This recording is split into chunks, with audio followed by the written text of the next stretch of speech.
Now, ladies and gentlemen, it might be quite well known that I'm not a particular fan of roses, but because they seem to be having such a good year thus far, I thought to just show you 3 of our old girls that we have planted here. Now this first one we've got a beautiful climbing rose called Ophelia, though she's more personally known around these parts as Mrs. Balls. Some of you will get that joke, some of you might need to allow some people to explain it. And she's an absolutely exquisite flower, but it's not just the look of this flower, the scent on it is absolutely outstanding. I sometimes personally find some of the roses can smell a bit chemically, but this is a really beautiful perfume smell.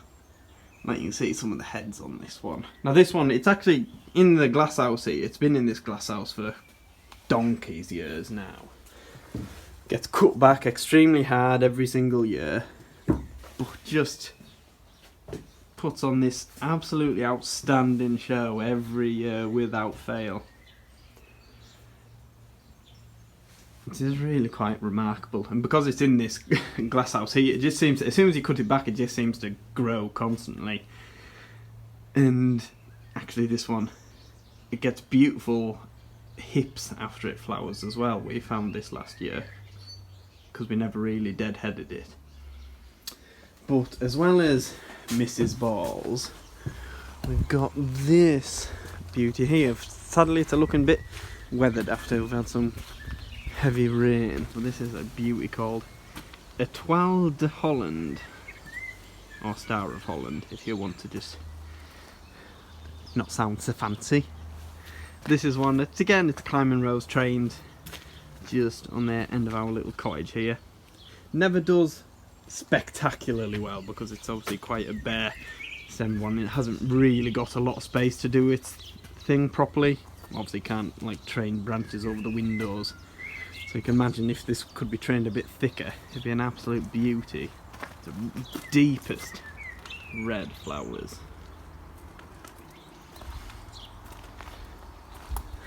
And then I'll walk down to another rose. This is a climbing hydrangea.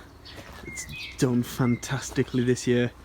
It's a brilliant one to put in a really shady spot. Climbing hydrangea will grow in the harshest of conditions.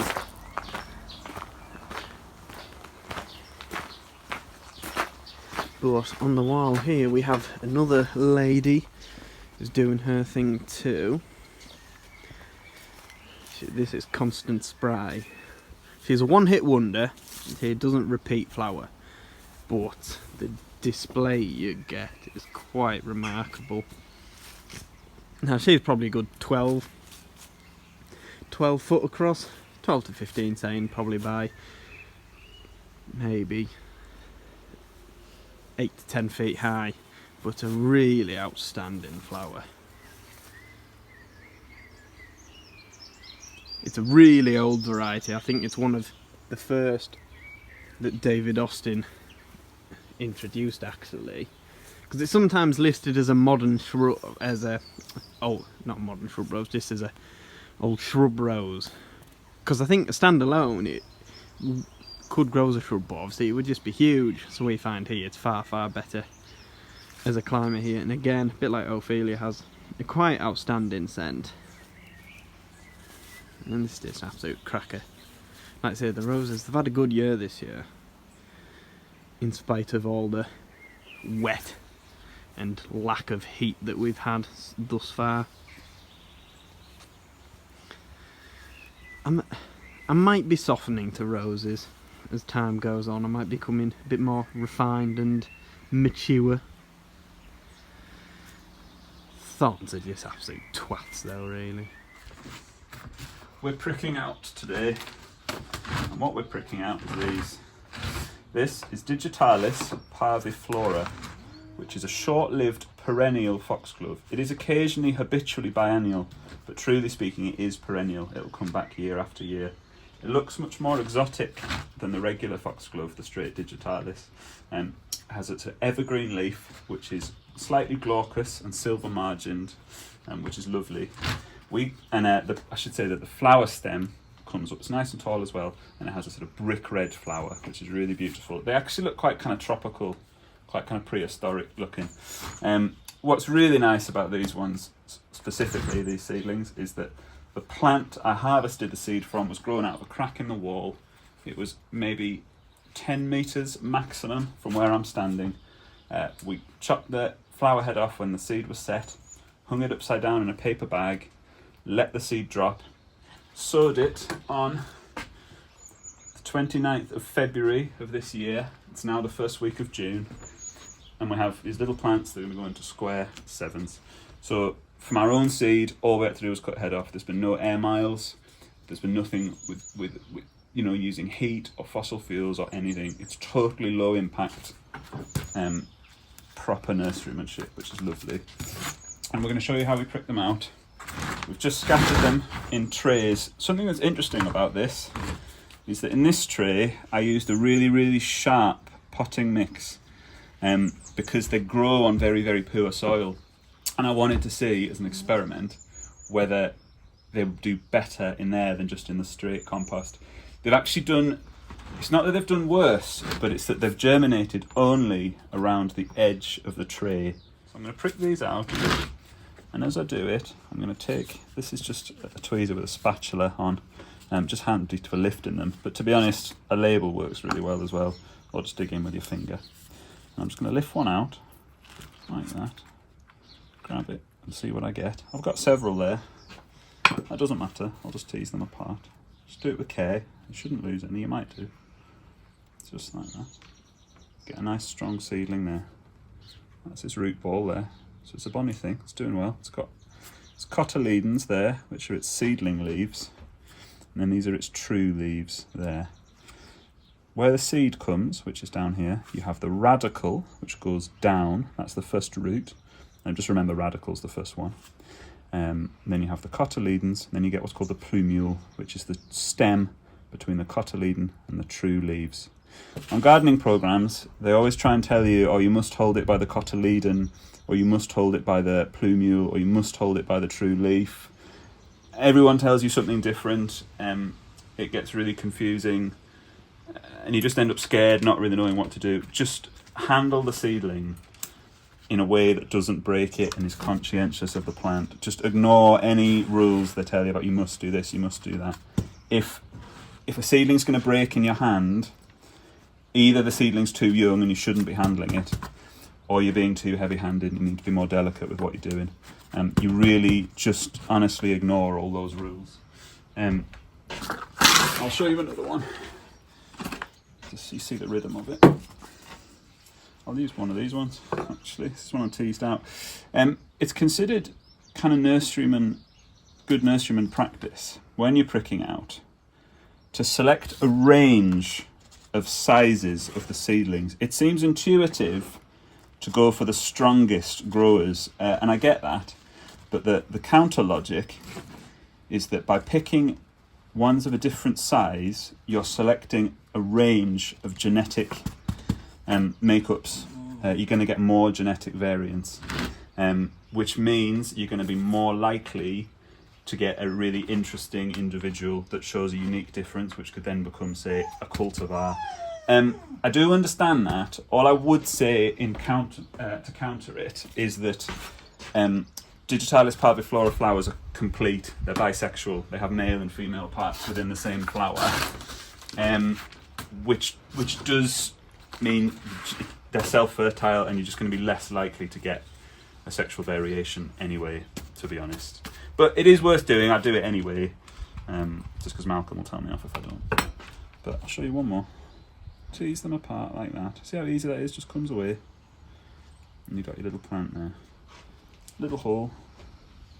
It might look like I'm burying this a tiny bit deep, but that's actually just because I'm accounting for the fact that the compost is going to settle once I water it.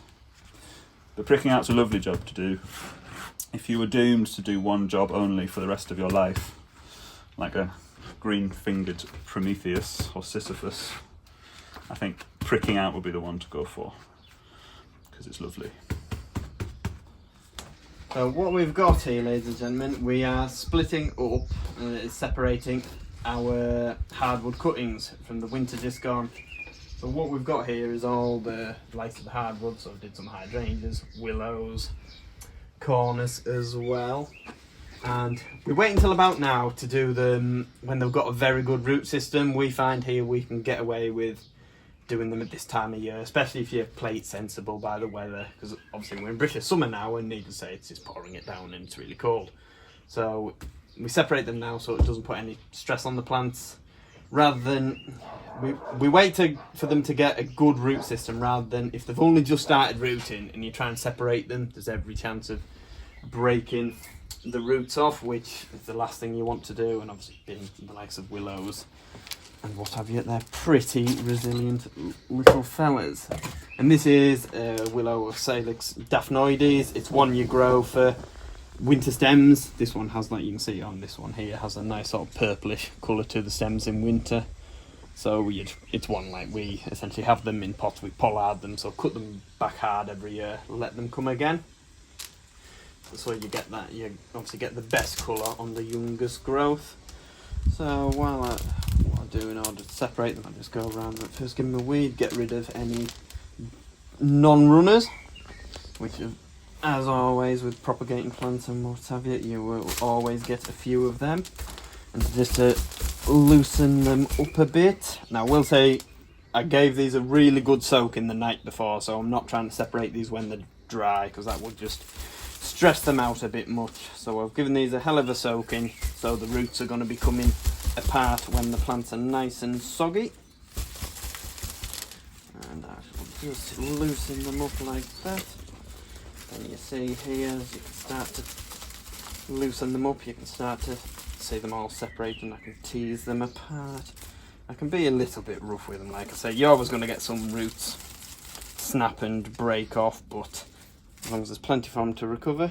You can see there nicely on that one. There's a bit of rubbish here, this rotten stuff, so I might just take that off, because it's absolute no benefit and it helps me get the plant stuck in a bit lower. There is a root there, but it's got plenty coming a bit higher up. So there is one. Get some more once they're all separated out. There we go, there's another, and actually this one, because this one's really starting to bolt away now, I'll just cut this top shoot right down. Just encourages it to thicken up, because we're not really, after these are just being separated, we're not actually bothered about what these look like this year. We just want them to be putting roots on, and then next spring, like I say, they'll probably get cut back quite hard anyway. And these are just going to go into a regular compost now, aren't they, Thomas? They don't need the sharp mix. We put them in something a bit looser, because it helps at this end when you try and separate them. Like this has got quite a bit of grit in it. When we come to do like softwood semi-ripes, there's lots of perlite in it. It helps the drainage, but also when it's a bit more open, it makes things a lot easier for separating them out. Yeah. If it was just neat compost, it'd be hard work trying to separate them, because they'd really be really well wound into each other. But they can go in the grown-up mix now, can't they? Straight in. There's no need to transition them. Just get them so the roots are all nicely covered.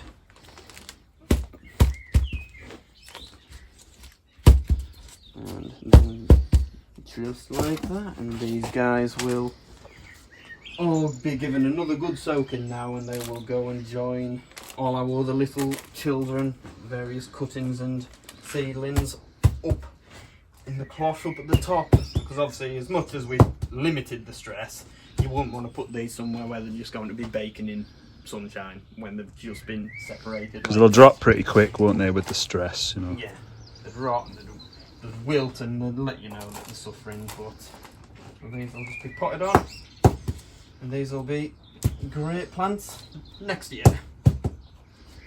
Magic.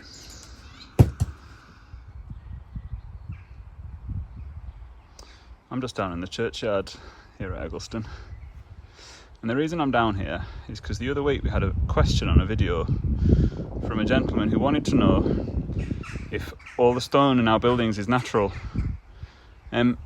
I didn't fully understand that question, to be totally honest with you.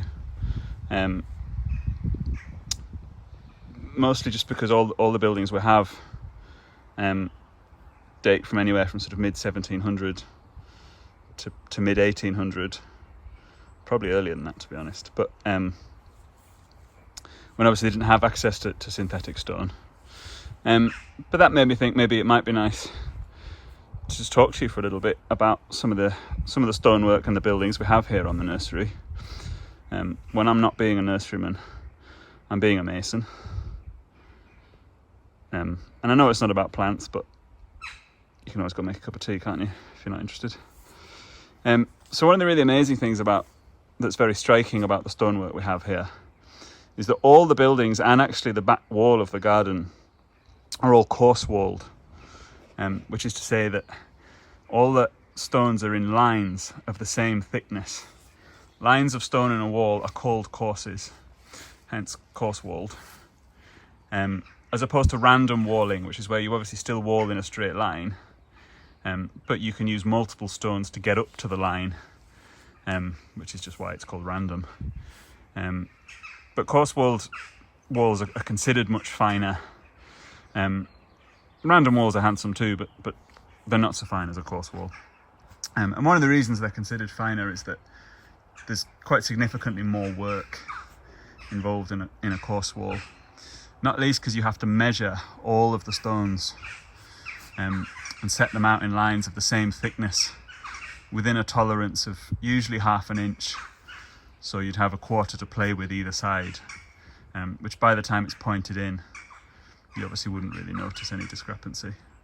I have seen coarse walled walls that must have been within a tolerance of 1/8 either side, so 1/4 inch, which is very, very close indeed. Sometimes in coarse walls you get risers, or jumpers as they're known in Scotland, which are fat stones that break the line, usually every several feet. But none of the Eggleston walls have risers. They're just straight coarse walled. And another really amazing feature about them, in the buildings, it's not true of the wall at the back, but it is true of all the buildings, is that they're what's called punch-faced stone. And that means that they were dressed flat, each stone, with punches.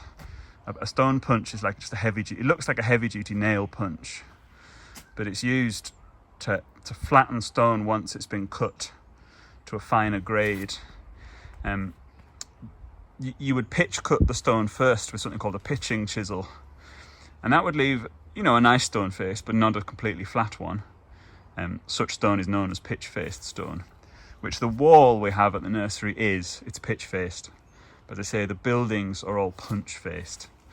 And you can see in here the punching marks really quite clearly. I mean, you might be forgiven for thinking on camera that's weathering, but I promise you it's not. Those are all punch marks.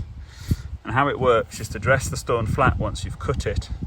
You take your punch and you work the stone by chipping away, but incrementally, from the edge in, so you don't break the edge out, to flatten the stone off.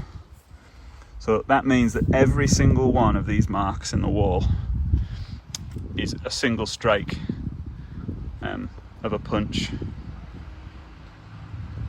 which is amazing really when you think about it, that each one of those marks is a moment in someone's life, a very small moment, but still a moment. And we don't really know who those people are or what their lives were like. Not directly. I mean, we know from historical records and things, but we don't know what they were thinking about, how they felt about the world, I suppose. But that's a really lovely feature in all the buildings we have here. And another thing that in the church is really striking is these windows we have at either end. They're what's called Palladian windows.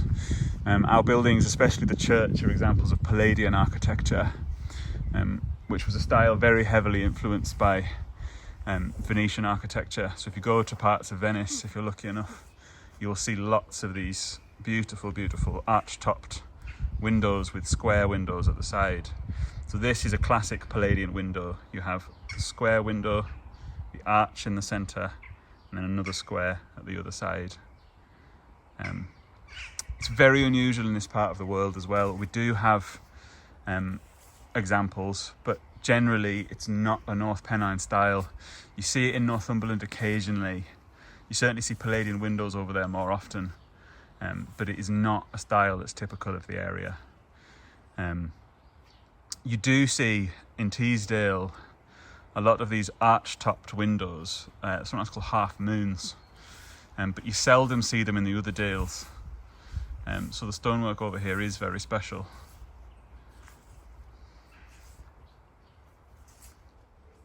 This coinstone here is particularly interesting because it features the mason's mark.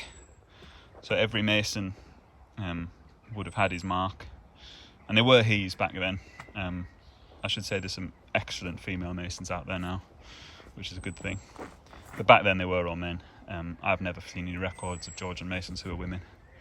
I have seen records of female saw makers and plane makers and tool makers, but not masons. If you know any Georgian female masons in history, please let me know, because I would like to know. But this is the mason's mark that he'd have chiselled in to say, I built this, and my team of lads did. There's all different ones, everyone had their own insignia. This mark I've actually seen in Durham City before, on a building. So it could be coincidence they had the same mark, but that close to here it does seem very unlikely. So it probably was the same mason, and the building was at roughly the same age. But again, that's the history of someone's life in a way. You know, we'll never know their name, probably. This is the very front of the church where the main entrance would have been. And here you can see where they've saved the finest stone, the really big lumps, to put in the course. And they're very, very large stones indeed, to get up there. Bearing in mind this isn't like modern building where it's often just stone clad. These walls are solid stone. And here you can really see the punch work very, very clearly in the wall. You know, clearly they would save the big, most sort of striking and beautiful stone for the front when they were picking it out. To be honest, you can actually see, if I step back, that they maybe had some slightly large, awkward ones, because that fat course in the centre there does not match to that side. It would have been very difficult to get that course to sit between the coin stones. So I think they've just popped that there to look smart and to use up some stones that were probably quite irritating for them. But if I come round at this end of the church, you can see an even finer Palladian window we have. This one up here, which would have been there with a stained glass window in it to catch the setting sun. The sun sets that way here. Unfortunately, this one's been bricked up, or stoned up, walled up, very badly. But it must have been quite a thing once upon a time. See that window. And again, the punching marks, the dressing marks are really, really obvious. You can see here, and how meticulously they've coursed it.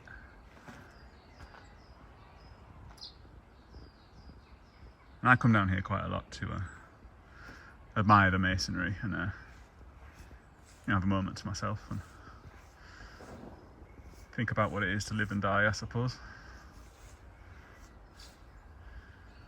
But we love our church, and we'd be very sad to lose it if we get put off the nursery.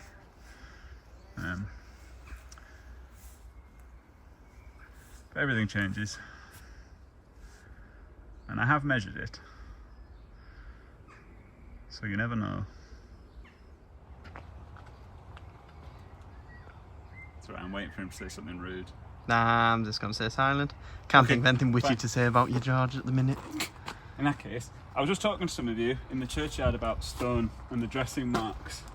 And here's another really, really nice example of just how clearly you can see the process of dressing these stones to flat. This is local stone, it's sandstone.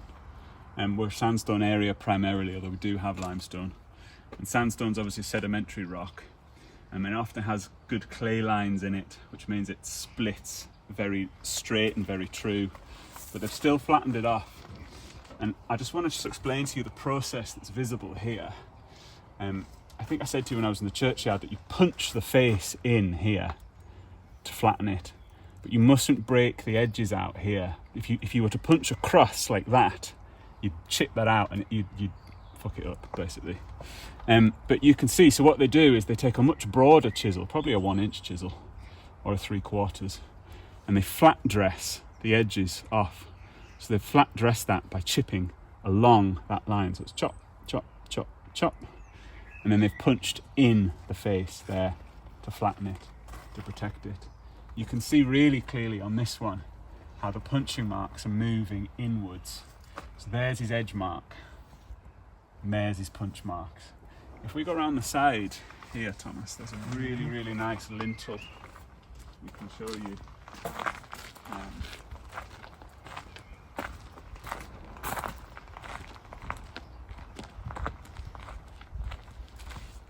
To show you this coin might be a better example. So this is one of the coin stones, and you can see really clearly here how this was obviously a very good mason, and he's slightly showing off because he's running all his lines in to dress it like that. Can you see that on the camera? Yeah, you can make that out. So that's his edge there, dressed off flat, and that's moving in there. And often in the window frames in the church and things, you can see, if you come here, Thomas, you can see these are his edge dresses. So that's not with a punch. You can see he's used a much, much wider chisel there because the line's coming across like that. So again, he's working it. He might have even used his pitching chisel and just nicked it as he's gone up, just to click it all off and flatten it. So, you know, that's just part of the history we get in these old buildings. And as I said before, it really is something worth thinking about. I hope you don't mind, George. I've got your legs in shot quite a few times just to help viewer retention. Do I look sexy? I thought I would. I'm just wondering what my life's come to. I've just been filming you just casually just stroking your stone. Oh man, look at them. I just love them. I think about the stonework all the time. You can see here where he's fucked his course up. Because you need to get these courses between the coins to fit. And obviously he doesn't want this line to be off there, but to get this course to run through, it doesn't fit. He's going to have a horrible fat pointing line there. So he's used these little risers there. And he's done it there as well. But would you have done a better job, George? No, probably not, because I'd have saved all my really good stone for these buildings in the church. These buildings here are much more municipal. The church, I've been all around the church and there's not a single chock or riser or error or anything. In here, yeah, I would absolutely chalk that up. Otherwise he's going to be running around fetching stone and all sorts. So there you go. Sad bastard. Well, while I'm filming our nice planted roses, I figured I might as well, while they're still looking so good, might as well have a look at some of the ones we have in pots. We've got some cracking varieties here this year. Now these are all ones, because we don't bud these ourselves.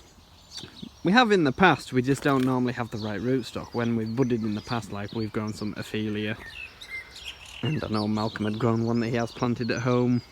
We graft them onto some spare Rugosa rootstock, which obviously isn't ideal as an understock because sod will sucker like mad.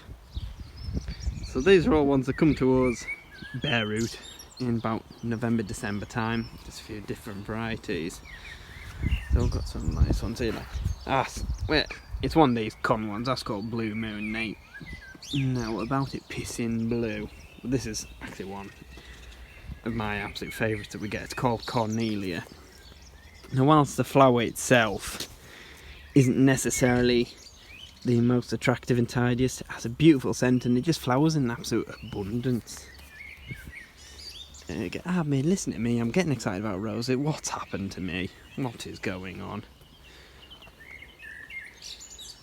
But even some of these, the Rugosa types you get now, quite fantastic because they're tough as anything. They get absolutely no illnesses, no issues, like some of these ones that are going to be popping, like Fimbriata, Schneesberg.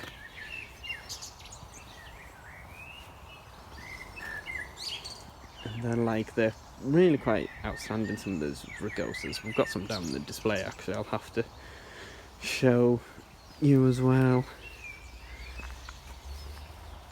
Beautiful variety called Pearl Drift. Oh, this is one of my personal favourites. Got a bit of black spot. Muff's Pet. You can see, ladies and gentlemen, you can probably see why I like that one so much. But this is one, I've been ridiculed somewhat for getting this. It's just the one, it's Rose viridiflora. Essentially meaning it's green flowered, because you can see here, the flowers aren't actually true flowers. I think they're actually mutated leaves, essentially. It's one of those plants that we call, it's a bit of more interesting as opposed to attractive or unusual as opposed to pretty. Some of these Spinosissima are quite fantastic little roses. Sadly the Dunwich rose is finished already. There's a variety called Maria. They're a really dense, quite a short little shrub rose. Form a really quite thick mound. It doesn't grow anything like your traditional roses, but gets, again, just a one-hit wonder. It gets absolutely smothered in flowers. And this is one of, I think, Lisa's favourites, the Rosa. I think they've changed its name now. It used to be Rosa glauca, now it's Rosa rubrifolia, which you can see why. It gets quite insignificant flowers, but has this beautiful bluish foliage with nice red stems. It's a big sod, so you need plenty of room for it. And then this is a little cracking climber called Warm Welcome. It's a really, almost like neon orange colour. It's a great little short climbing rose. And we've got all the rest of our climbers here. But I need to go and have a look at some of these that Helen has got in the display. The display that Helen does is quite exquisite, you can see here. She just has a real eye for that. There's a couple of these little rugosas that we've got in here I want to have a look at. I think this is, I can't recall whether it's Grutendorf Supreme or, yeah, it is Grutendorf Supreme or FJ Grutendorf. Look at that little sod. The beauty of these Rosa rugosa types is that they're completely disease resistant, tough as anything, and the flowers have a beautiful scent as well. Some people probably think they look very common, but if a flower like that, don't get any black spot, they're a cracking little thing.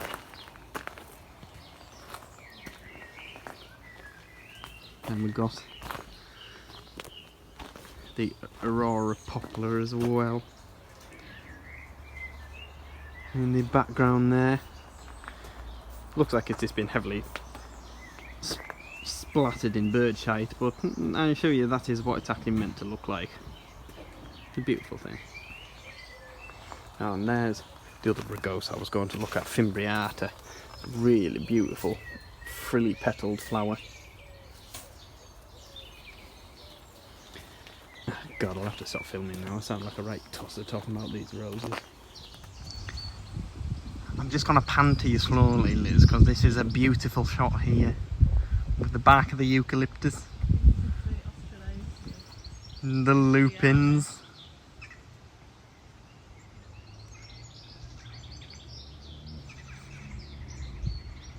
Wabam, Liz, with your mate Roger. Good evening. This is my friend Roger. What do you mean good evening? 5 o'clock. Yeah. And people might be watching this at any time. We were just talking depending on their bowel movements. What was 45 minutes. No, I watched the videos on the toilet. That's definitely a If man anyone thing. wanted that, yeah, it is actually, isn't it? We were just thinking what was looking nice at the moment, and we were talking about Regencia, which is this vista here. Very big leaves. What should be called architectural, but at the same time, it has a good flower too. I'm getting rid of that weed, and there's another bugger there, isn't there? Don't fall in. Hello. The beauty, aren't they? They have these beautiful flowers, which are quite good. Often when you have leaves, good leaf, you don't have Yeah, good you sacrifice flower. the flower, don't like, But these with are rheum winning. and gonorrhea. Yeah, a lot of them look like dogs. But these are winning on both things. We think this is Pinata Superba. I get that one right. Elegance. Oh, you've confused me now. I was Oh, I got certain. the I know names. it's Pinata. This is Elegans. I think we wrote it down at one point. Yeah, we have Yeah, both. Pinata Elegans. The Neither of the Latin bits are actually very descriptive of the actual flower or anything. But We were just saying, we've always kind of considered this a thing you want in damp. And then we've gone and thought about all the ones we have in the gardens, and they're all in very free draining positions. So this is not following the thing. The plant has not read the book. yeah, the plants can't read the book, so This is really crap once they're soil. established, It's they, really shallow. they're meant to grow. Like where we have them in pots, they absolutely love being in the hosta house, I think, which we've shown already. They grow in damp shade, but here, exact opposite. And then I thought, do they have a really big taproot? And Thomas says, no, they're rhizome things. They definitely don't have a really big taproot. So again, that does not follow any theory Yeah. whatsoever. Very shallow soil. I know they're near the stream, but they very rarely get flooded to that level. Easy, Full sun. tough. I wouldn't imagine much to eat them. Nothing needs and they're absolutely beautiful.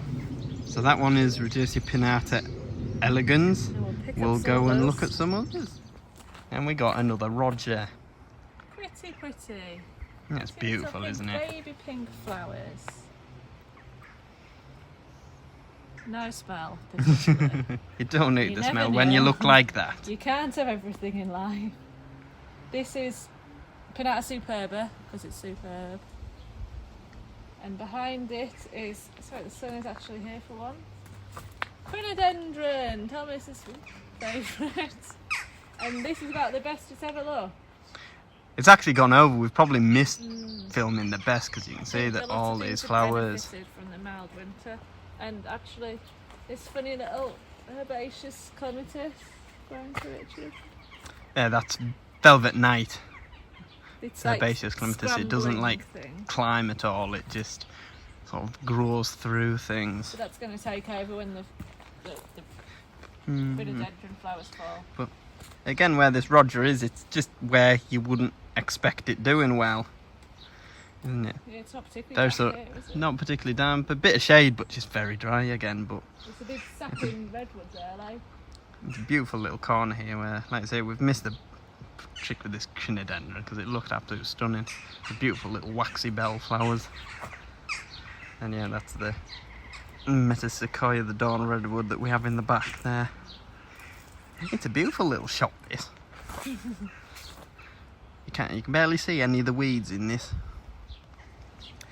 Now, as we've been filming the Regencias, we couldn't help but notice this fella, who has never been this size before. As you can see, it's about Liz height. This is another one that's said to really like wet, yet we have it in like quite crappy ground here, really. Yeah. So you can go out on edges of ponds and stuff. You often see it in big like estates and stuff on the edge of nice capability brown lane. You can't see this one's flowers because it did it first.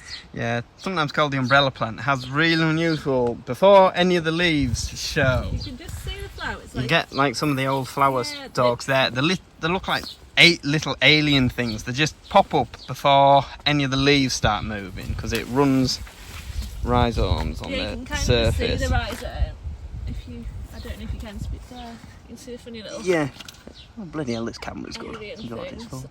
Yeah, you can see the little rhizomes there running, but because of the wet spring, this here has never been this tall. I mean, this is more than 5 feet. It never really It's gets like that high big for us style, here. isn't it, as It's well, like really it's big an leaves. impressive thing. But it would be an alternative to gunner when you can't. Yeah, I think a lot of gunners are banned now in this country. they're So not that a lot hardy, of people, and a lot of people want some architecture for damp spots. So the Regersias do it, and the Damiras do it as well. Or not damp, as we find, but they're beautiful architectural things. Like if it was to go really dry, they sometimes can burn a bit in these.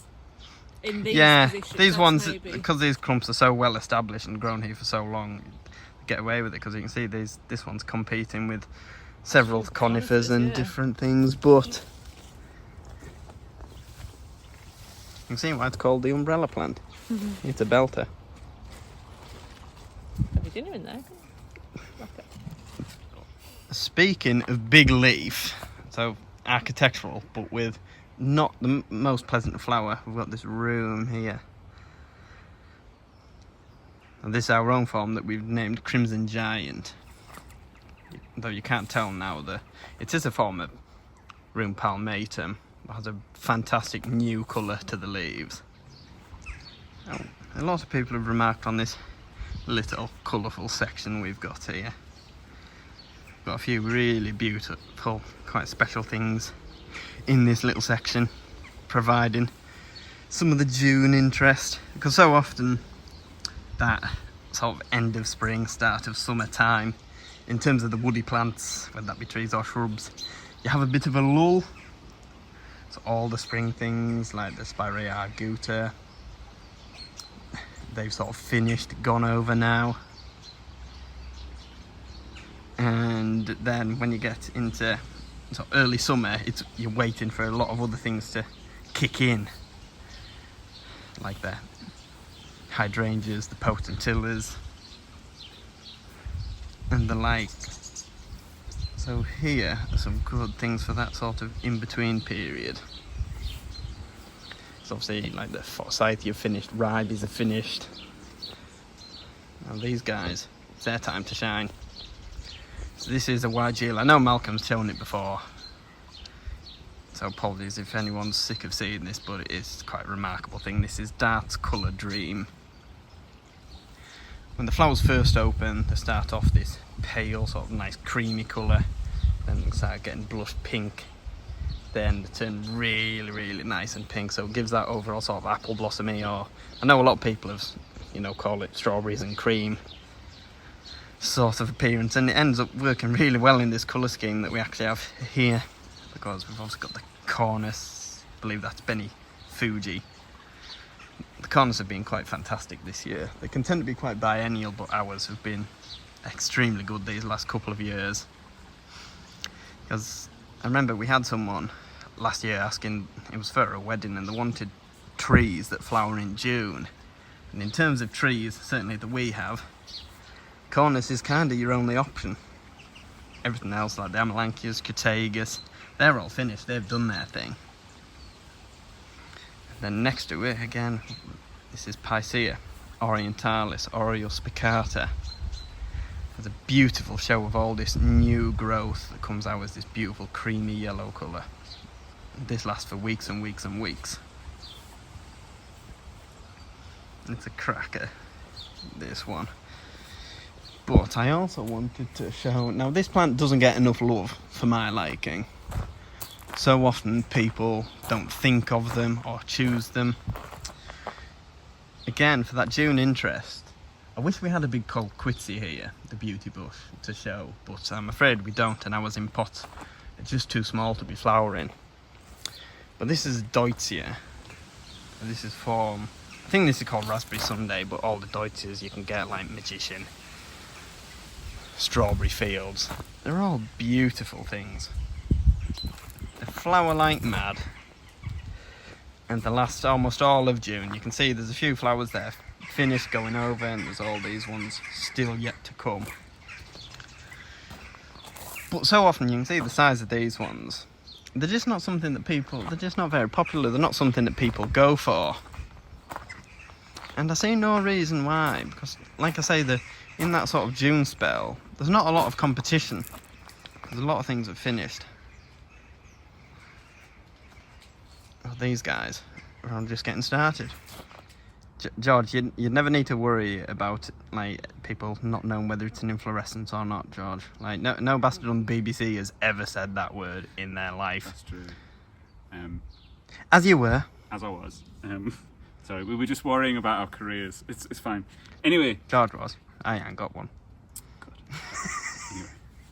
So, last week, or in our last episode, I showed you a spotted marsh orchid, a dactylorhiza, that I found in a pot. I have potted that one up, as I say, and put it somewhere safe. But here are some we rescued earlier. These are last year's pot thinnings.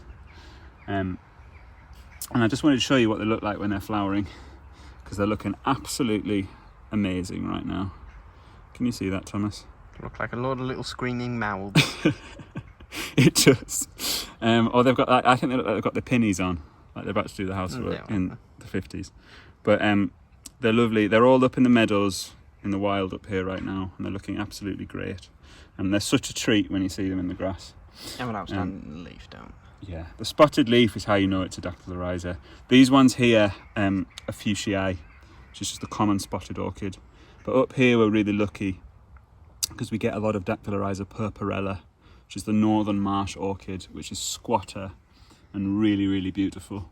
I mean, just madly beautiful. It is. We did have one up here that I'm pretty sure was a purpurella, and someone bought it the other day, and I was absolutely devastated.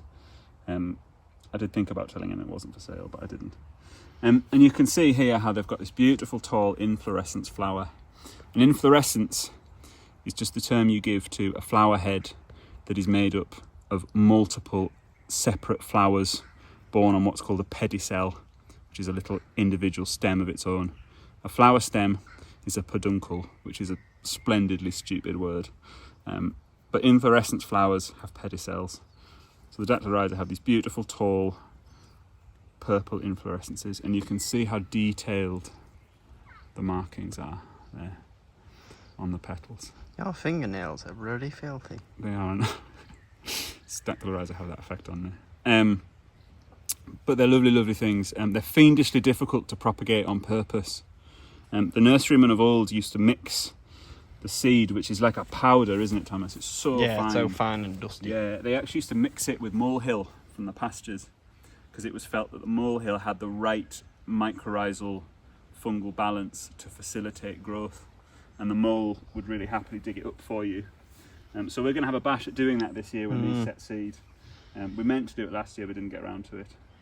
But when they set seed, it's just like dust. There's just thousands, like tens, hundreds of it's thousands almost of like little spores, seeds. isn't it? It's extraordinary. I mean, we've tried doing them like direct sowing them into seed trays, and there's just absolute no movement. We might put them somewhere where they're very damp as well, possibly in the middle of the shade house, but a hole. But they're a beautiful thing. They are illegal to remove from the wild. So as well as them being lovely, us propagating them and growing them is just removing that temptation for collectors. Yeah, because we're growing them ourselves, they're just like seeding themselves around in plants with cultivation. We're not doing anything underhanded. Yeah, we would. I never won't do question that. where Malcolm got them in the first place, but that's for him to answer. Okay. That's for him to answer in the court of law. I'm innocent, Your Honour. He'll definitely cut that bit out. Today's a good day because I've just harvested all of our shallots from the pottage. Got them all laid out to dry. And actually, despite the difficulties we had that we documented in the last episode, we've actually gotten away with it quite well. We nipped in the bud all the ones that were starting to rot off, as we showed you, and it did seem to stop the spread of whatever was causing the trouble, which I think was largely damp related. This has coincided with a sudden spell of quite warm weather, or certainly dry weather. We've not had a lot of rain, and they've had the chance to get away. But the tops were starting to die back. Remember that shallots are obviously alliums, and ornamental alliums do the same thing. The tops die away as they're flowering, and the shallots, when the tops start to go and they wilt and brown off, that's time to get them out. And it's a good time of year to do it. We're just about to come into July, which means I've got plenty of time to put something else in that space I can have another really good crop. So I've got them all laid out to dry in their separate varieties. I'll dry them for at least a couple of weeks, but honestly dry them until they're totally dried out, because I'm going to plat them for storing them, which I will show you down the line.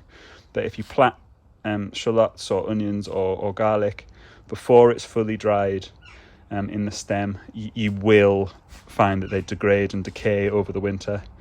And there's not many things quite as depressing as seeing your little plot of garlic or shallots slowly rot when you wanted to have them all winter for your tea.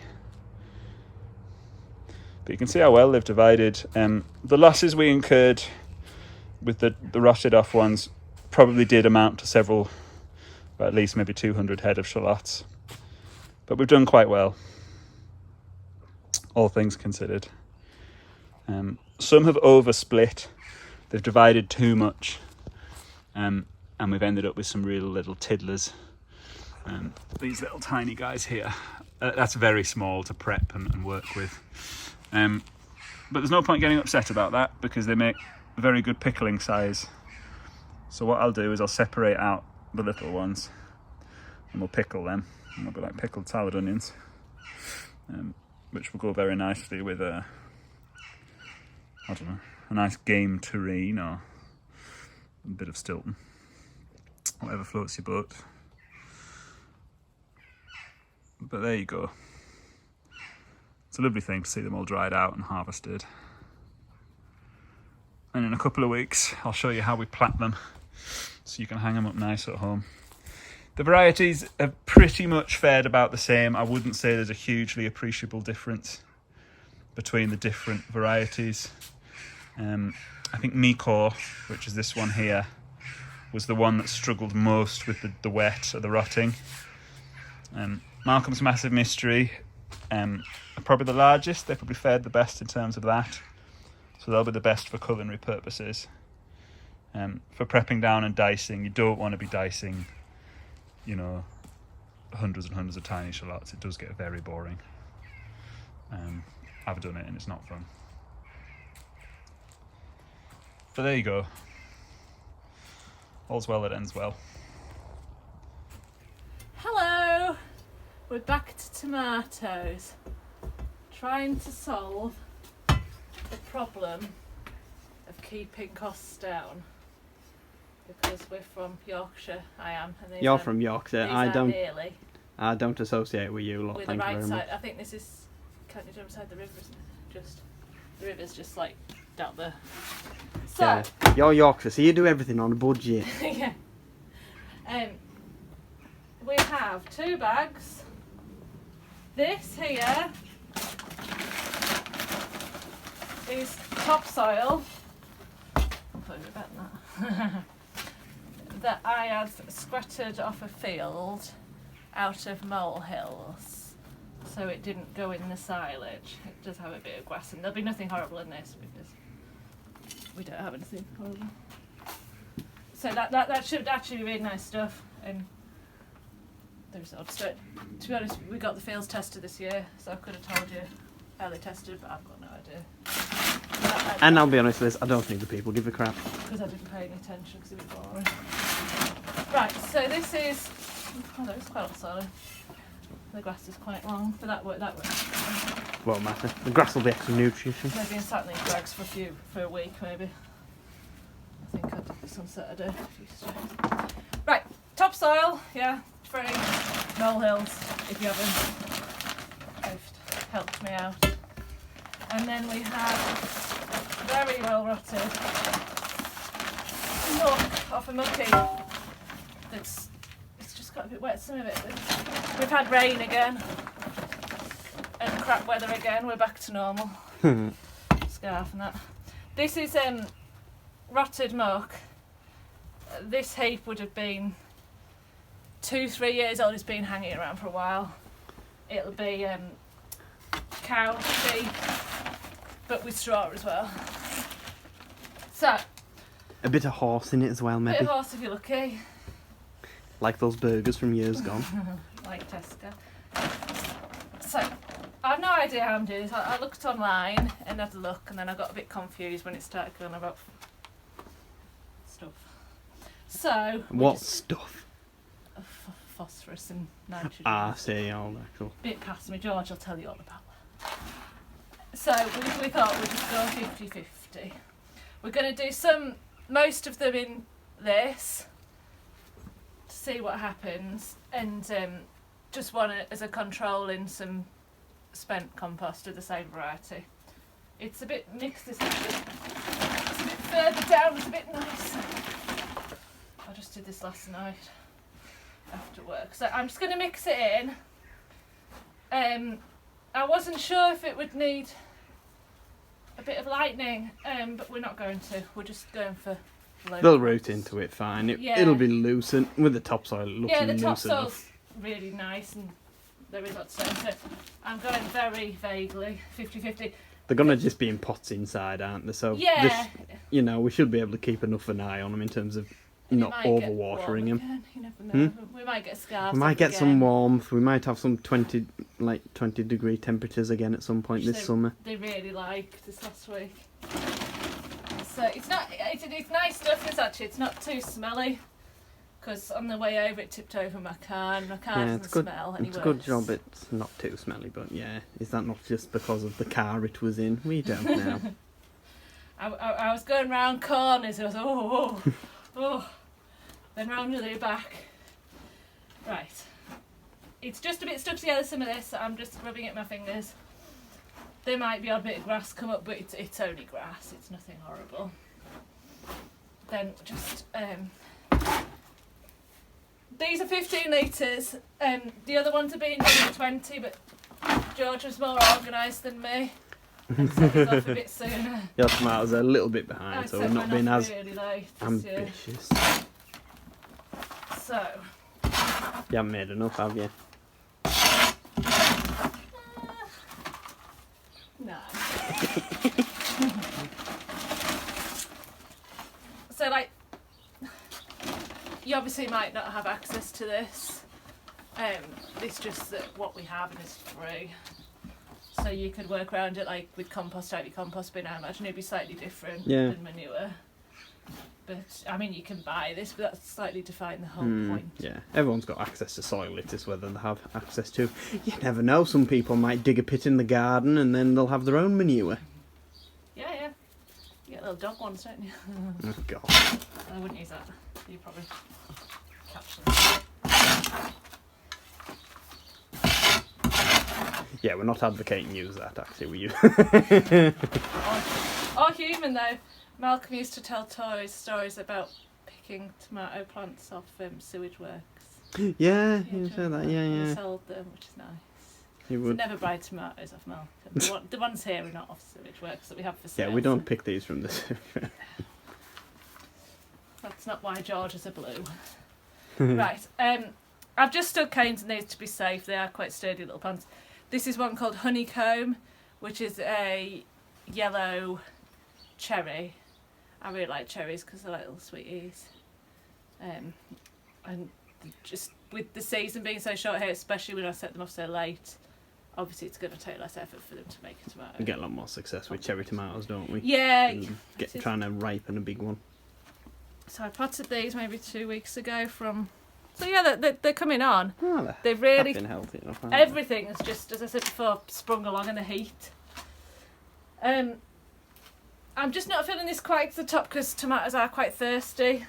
Yeah, it gives you a lot of room for. Yeah, it just makes watering life a them. bit easier, which is always. So I'm just leaving perhaps an inch. Work your way around. Really, I should shove that in. And we are doing them on. Oh, not like that. Don't break your plan. Don't look at the camera. Look at the plan. I might have just slightly upset that. It'll heal itself. It just might be a bit kinked.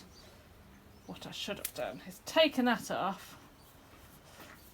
We're growing these at strings, so it doesn't need much of a... No, just. We're right. Little cane at first. I'll just stick that in. Just for safety's sake. It looks a bit ridiculous, but we were just talking about what we've done in the past, and tens have been a struggle, so Although this looks Yeah, silly now. we've always grown them in sort of 10 litres, so although they're 15 litres, they look slightly over potted. I mean, bin tomatoes will be fine, won't they?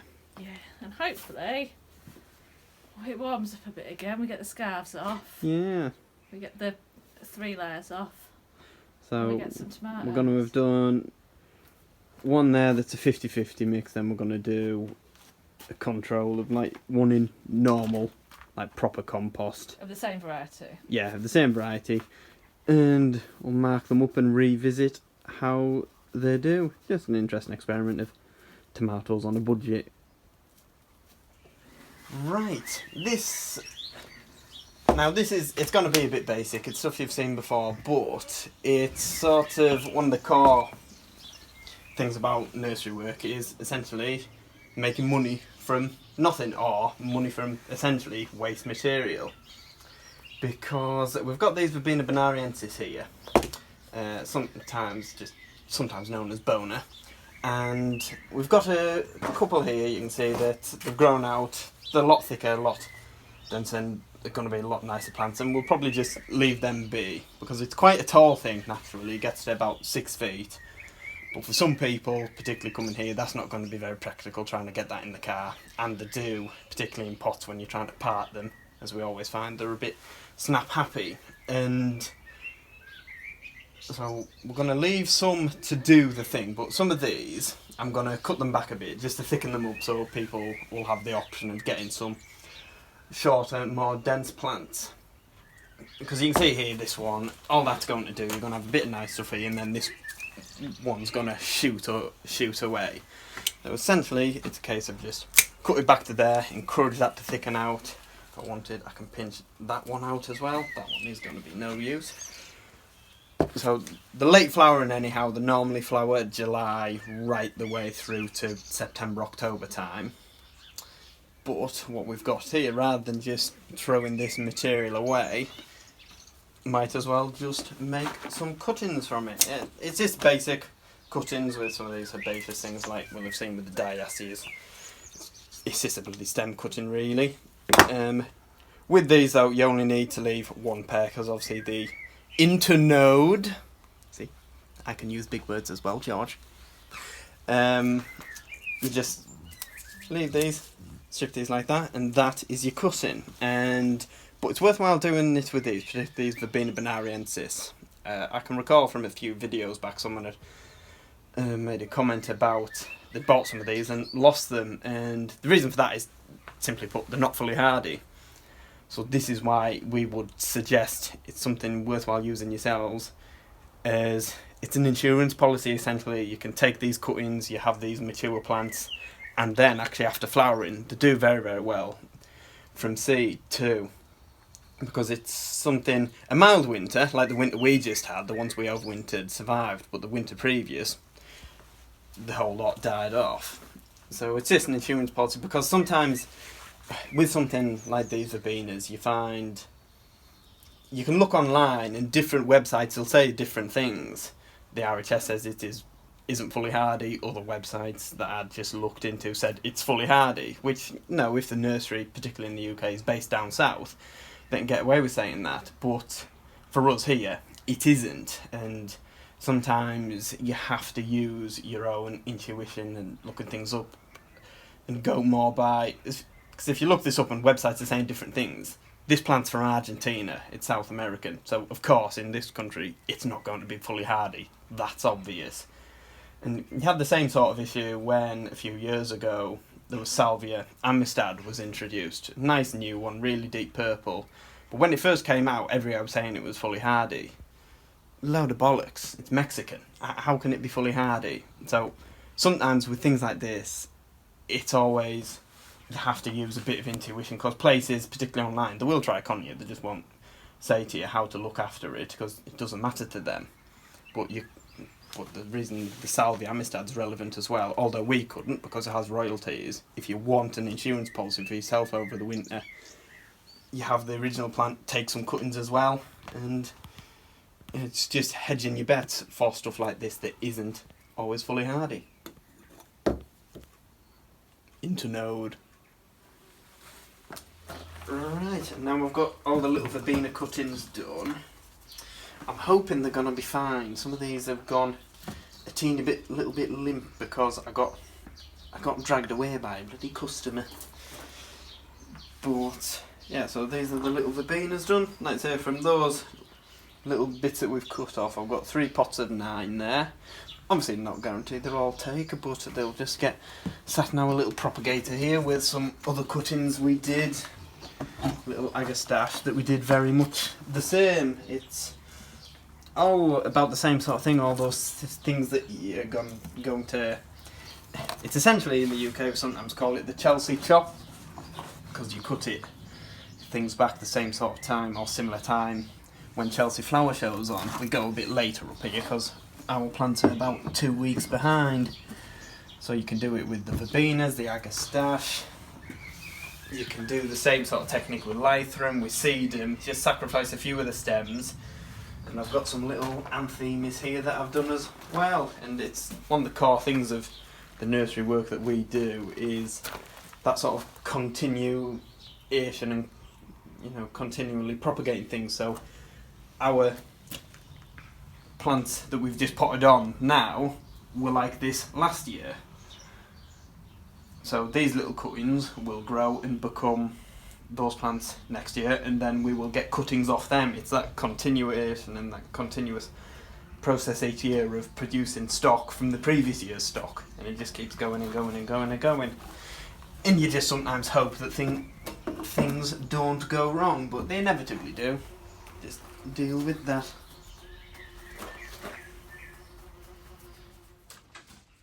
Right, what we have here is Anchusa Modern Royalist. These are root cuttings done February, March, 8th of... Yes, 8th of the 3rd is March, Helen. Right. You must forgive Helen, it's midday on a Saturday, she's not with us. Right, so, gently does it. Goes over there.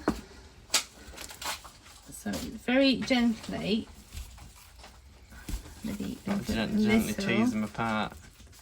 You have, yeah.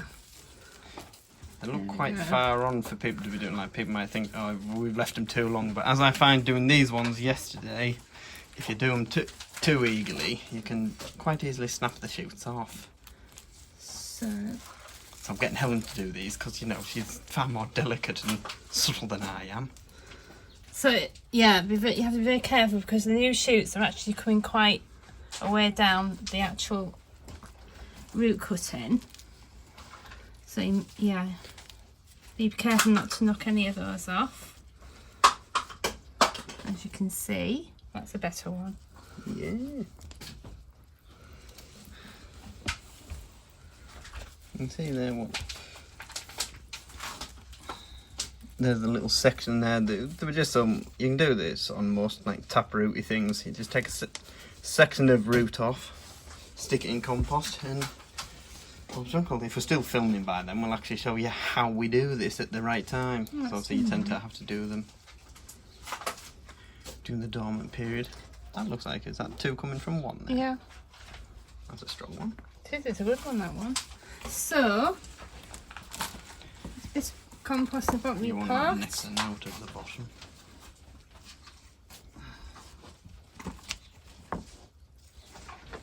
Fill around.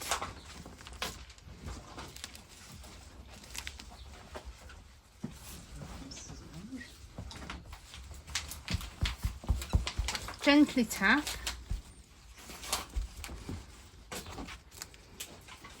And there we have it. And if you want, just snip a load of these these are new ones, just snip a load of the older ones off or in half. Just puts less stress on the plant because that one in particular is a very, very leafy sod. So obviously just severing its roots from its mates. And it just makes it a bit less top heavy as well. But yeah, so I think quite successful. There wasn't like a non-doer in that pot, was there? No, they've all been successful. Yeah, so these will just go join all the little babies under the cloche.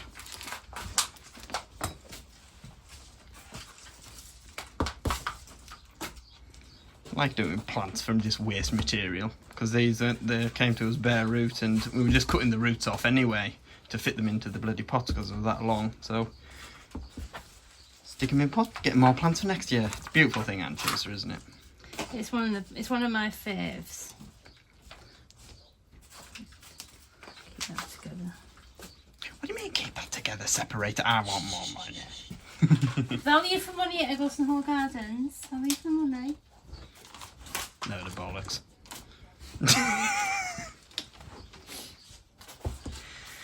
And now I believe we're going to go and pay a visit to Stony Daniels.